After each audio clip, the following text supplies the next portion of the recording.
នៅស្រុកលំផាត់ជប់ឃើញប្រហោះតាម Facebook នៅខេត្តរតនគិរីប្រជាពលរដ្ឋដូចប្រមាណឃុំ2ឃុំដែលប្រជាពលរដ្ឋជិត9នាក់ត្រូវឆ្លងទឹកហើយមានការគ្រោះថ្នាក់ណាប្រជាជនក៏ចង់បានស្ពានបានអីហ្នឹងវាស្រួលបាទ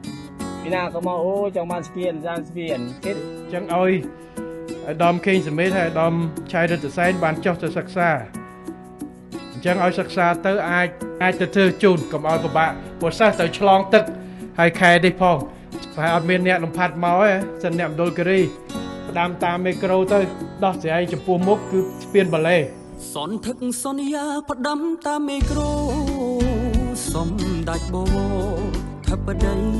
ផ្ដោស្ពានដំណើរលំបាកប្រាំងវសាភ្លៀងយល់ទុកជូនភ្លៀងតបតាមពីសំភូមិពីឃុំពីស្រុកពីខេត្តមួយភ្ជាប់លំផាត់ព្រួយជាមួយកូនមុំសេចក្ដីមង្គលឆ្ពោះជ័យឧត្តមរតនគិរីអូនលែងព្រួយភ័យស្ពានអូតដឹងកាត់ឡើងដូចជុកសាមខាភូមិសុខភ្ជាប់ភូមិនាងដីបាលេស្ពានដែកបងណាត់ជួបស្រីគុណសម្ដេចថាបដីថ្លៃជាងគ្រាប់ពេជ្រផ្លូវស្អាតស្ពានល្អតបជាប់ភូមិយើងជាដែនរុងរឿងអភិវឌ្ឍជានិច្ចដំឡងចន្ទទីកៅស៊ូជែកម្រេចបានផលមិនតិច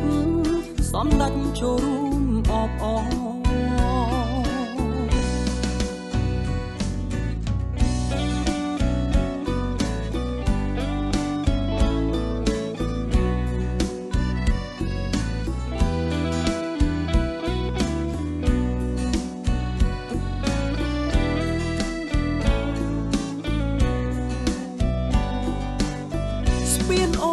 តឹងកាត់ឡើងដូចជុកសាងខាភូមិសុខភ្ជាប់ភូមិនាងដីបាលេស្ពានដែកបងណាត់ជួបស្រីគុណសម្ដេចថាបដីថ្លៃជាងគ្រាប់ពេជ្រផ្លូវស្អាតស្ពានល្អតបភ្ជាប់ភូមិយើងជាដែនរុងរឿង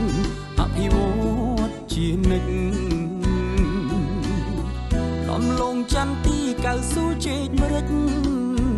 បានផលមិនតិច